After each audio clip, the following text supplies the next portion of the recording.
Hello, excuse me. Hi.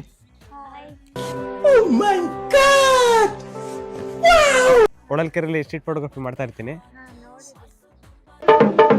ಹೌದಾ, thank you. ನೀವು ನೋಡೋಕೆ ತುಂಬ ಚೆನ್ನಾಗಿದ್ದೀರಾ. ಫೋಟೋ ತೆಗೆದ್ಬಿಟ್ಟು ಇನ್ಸ್ಟಾ ಪೋಸ್ಟ್ ಮಾಡ್ತೀನಿ. ನೀವು ಓಕೆ ಅಂದರೆ ತಗೊತೀನಿ ಫೋಟೋ. ಏನು ಹೆಸರು ನಿಮ್ಮದು? ರಮ್ಯಾ. ಓ, ಸ್ಯಾಂಡಲ್ವುಡ್ ಕಿನ್.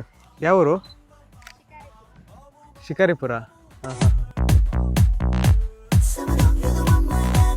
ಇವಳಿಂದ ಅಯ್ಯೋ ಇವಳಿಂದ ಬಚ್ಚನ್ನೆ ಕಳೆದೋದ ಕಣ್ಣಿಂದ ಇವಳ ಕಣ್ಣಿಂದ ಬಿಗ್ ಬಾಸ್ ಮರುಳಾದ.